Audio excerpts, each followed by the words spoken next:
If you're reading this now, odds are I've already left town. আসসালামু আলাইকুম, welcome to Sharmin sweet home. আশা করছি যে যেখান থেকে দেখছেন ভালো আছেন এবং সুস্থ আছেন। আজকে সকাল থেকে ব্লগটি স্টার্ট করেছি, আশা করছি আপনাদের ভালো লাগবে। আর ভালো লাগলে সাথেই থাকবেন। এই তো সকালবেলা এখন নিজের জন্য হলুদ পানি বানিয়েছি, কুসুম গরম হলুদ পানি। এটা আমি এভরিডেই পান করি। আর সাথে সাথে সারাদিনের কি প্ল্যান করছি, কি কাজ করতে হবে। আসলে একটু প্ল্যান করে কাজ করলে কিছুটা হলেও সেখান থেকে সম্পূর্ণ হয়, অগোছালো হয় না। আসলে এটাই হচ্ছে, অনেক কাজের মাঝে অনেক কাজ ভুলে যাই। তো জন্য আর কি একটু প্ল্যান করে নেওয়া বা রুটিন করে নেওয়া। আর সকাল সকাল যদি কোনো কারণেই যদি না উঠতে পারি, আর সেদিনের কাজ মনে হয় কোনোভাবেই শেষ হয় না।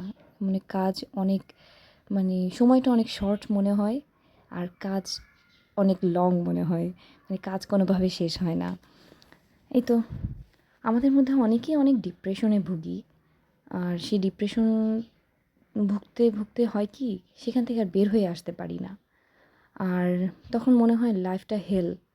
আসলে না, আমাদের লাইফটা অনেক সুন্দর। এই লাইফটাকে আমাদের নিজেদের সুন্দর করে রাখতে হবে। নিজেদের লাইফ নিজেদেরই গুছিয়ে রাখতে হবে। কেউ আপনাকে আপনার লাইফ গুছিয়ে দিবে না। আপনার নিজে থেকেই আপনার লাইফকে গুছিয়ে নিতে হবে। আপনার যে ডিপ্রেশন, সেই ডিপ্রেশনটাকে নিজে থেকেই কাটাতে হবে। আমরা অনেক মেথডস করে থাকি এই ডিপ্রেশন থেকে দূর হওয়ার জন্য। কিন্তু আমার মনে হয় কি, আমি নিজেই এনাফ নিজেকে ইন্সপায়ার করার জন্য। আমার অন্য কারো প্রয়োজন নেই। আর অন্য কারো দ্বারা যদি আমি ইন্সপায়ার হয়েও থাকি, সেটা কিন্তু স্থায়ী নয়। কিছুক্ষণের জন্য হ্যাঁ, আপনাকে হয়তোবা একটু রিলিফ দিবে। But at the end of the time যেটা হয়, আপনার নিজের যে ইন্সপায়ারেশন, যে আপনি আপনার নিজেকে বলবেন, হ্যাঁ, আমার কিছু লক্ষ্য আছে, সেটা আমার পূরণ করতে হবে এবং আমার স্বপ্নগুলোকে বাস্তবায়ন করতে হবে।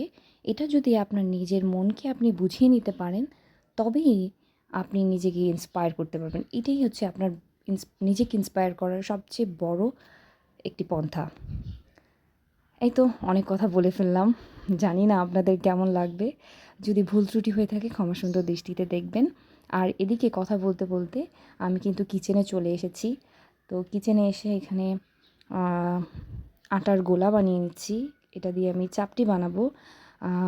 আমি জানি না, অনেকেই অনেক নামে হয়তোবা এটাকে বলে থাকেন, চাপটি, চটা, যেটাই হোক, আমি এখন চাপটিটাই বানাচ্ছি। চাপটি কি জানেন? আসলে এটা খুব সহজ এবং অল্প সময় হয়ে যায়। আর আমার নানিকেও দেখে আসছি, সেও খুব সকালবেলা ঘুম থেকে উঠে তাকে দেখেছি সবসময় চাপটি বানাতে। মানে ঝটপট নাস্তা। তারপরে যা খায় খায়, বাট এটা তার হচ্ছে চা আর চাপটি, এটা খেয়ে সে দিন শুরু করে। তো তারই নাতি, আমিও চাপটি বানাই। তো আমাদের চাপটি তো এখন অন্যরকম হয়। তো তাদেরটা আবার একটু অন্যরকম হতো। এখানে আমার বাচ্চাও উঠে গিয়েছে সকাল সকাল, নবাব সাহেব। তার মুডও অফ। এই দেখুন, চাপটি যখন এই যে রুটির মতো হয়ে যায়, তাহলে আর রুটি বানানোর কষ্ট কেন করব? তাই বলে আমি রুটি বানাই না যে তা নয়, রুটিও বানাই। এই তো গরম গরম চাপটি ভেজে একটু তেল দিয়েছি, তেল দিলে সেটা আরও বেশি মজা হয় খেতে। তোমার বেবিকে দিয়ে দিলাম। আসলে খুব সহজলভ্য হয়, আসলে সময় খুব কম লাগে চাপটি বানাতে। আর খুব তাড়াতাড়ি হয়ে যায়, ঝটপট। আর ঝামেলাটাও কম হয়। আমি রুটি পরোটাও বানাই, বাট এটা একটু বেশি চলে আমার বাসায়। এই তো আফটার দেন দ্যাট আমি বাচ্চাদের নিয়ে একটু টাইম স্পেন্ড করছি। ওদের সাথে একটু বুকস রিড করছি। আর আমি কি রিড করব, তারাই আমাকে উল্টা পড়াচ্ছে। এটা কি ওটা কি এভাবে জিজ্ঞেস করছে। তারপরে এই তো এখন সন্ধ্যার সময় মেয়ে আবিহাকে পড়াচ্ছিলাম। তো এই টাইমটাই ওকে আমি কোয়ালিটি টাইম দিই পড়ার জন্য।